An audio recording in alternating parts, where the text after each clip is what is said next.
Hey guys, welcome back to another video. This video is not about me just playing anything or anything, as you can judge by the title of this video.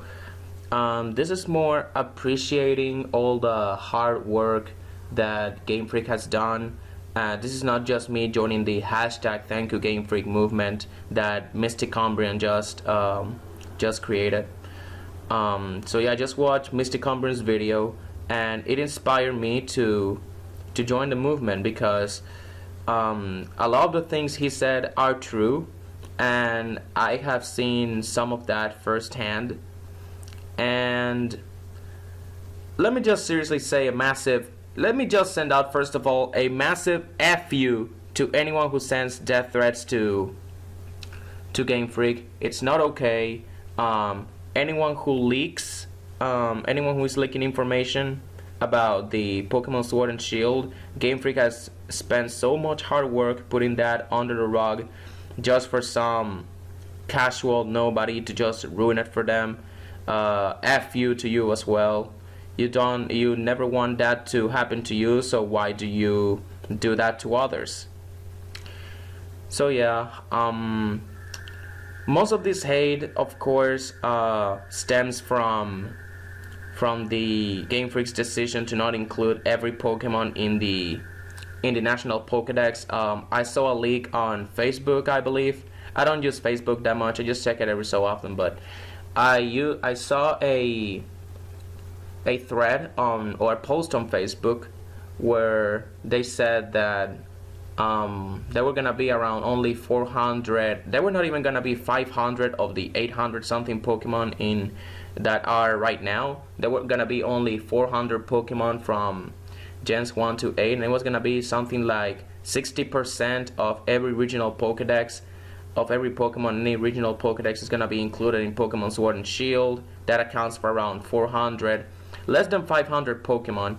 And yeah, I do not believe these threats.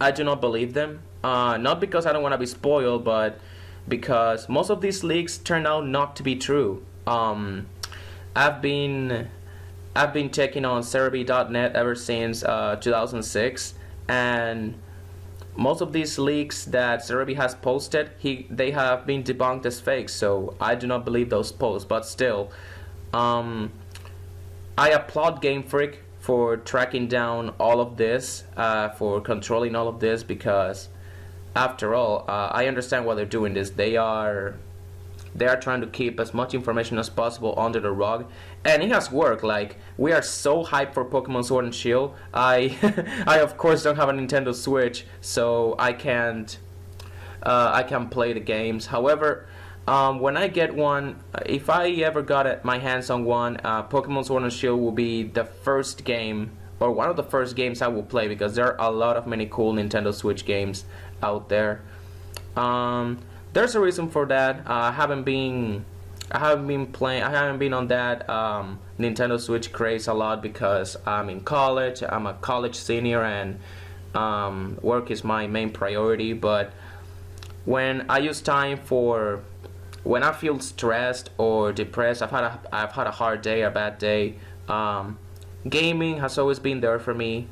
Video games have always been a passion of mine, and this is what inspired me to create this YouTube channel. In fact, this is not the first channel I've created. I got a second channel back in 2013, but in 2017 I decided to just restart it all. I've gotten a lot of hiatuses between videos in my other channel. But yeah, this is my second channel, a channel dedicated only to gaming. Most of the games I play are Pokemon related most of the games I plan to play are Pokemon related because I'm a huge Pokemon fanboy. Pokemon has been around my life since I was 3 years old. Even though, fun fact, my first ever game was Pokemon XD, which I got around 05, 06. But yeah, my first experience in the Pokemon gaming universe, the first game I ever played was Pokemon XD, but Pokemon has been around me ever since I was 3 years old. I've been always watching the anime. I had a Pikachu plush toy when in one of my birthdays as a present from my parents or whatever. So yeah, you guys get the gist of it. Pokemon has been around for almost 20 years of my life. I'm 22 right now, and yeah, believe it or not, I'm 22. But it's just disgusting how many people just hate on Game Freak, just want Game Freak to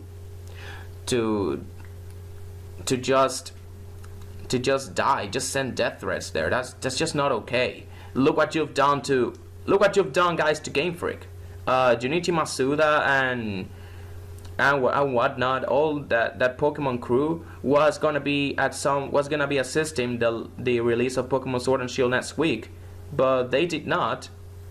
They will not now, and the reasons they did not specify why. But I agree with Mystic Umbreon in his video when he said that they are not going to show up because of you guys, because you hate them, and I actually agree with him. You see what you guys did. You brought this upon you. Thanks to them, they do not want to show up where they do not want to be loved, and this needs to change. I know that people pay attention more to the negative stuff than the positive stuff, and that's just the human being's nature and whatnot. But I still want to say thank you, Game Freak. Thank you for being part of my life. Thank you for creating one of the greatest franchises ever, the Pokemon franchise. And I also just want to say, even if there are a million haters out there, there are even more people who love you and appreciate you. Don't bang your heads. Don't keep your head down. Keep your head up, because there are a lot of people out there who love you. And sure, the National Pokédex decision, I was not a big fan of it at first, but I also understood why, because eventually there was a time where there were gonna be too many Pokemon that we'll have to pick and choose who we're gonna put in the games. And I agree with them. I believe Sword and Shield was a great starting point for that. And here's to a new generation of Pokemon. I know my comments are somewhat ironic, because right now my current playthrough, which is Pokemon Rocket Strike, and some future playthroughs that I am going to play on this channel are going to be ROM hacks. And I know Game Freak is not a fan of that. I know they cancelled the development of the fan game Pokemon Prism. They also did the same with Pokemon Uranium some years ago. And I really understand that, but still, man, if Pokemon never existed, this ROM hacks would not exist. So everything exists for a reason. And yeah, like I said, thank you, Game Freak.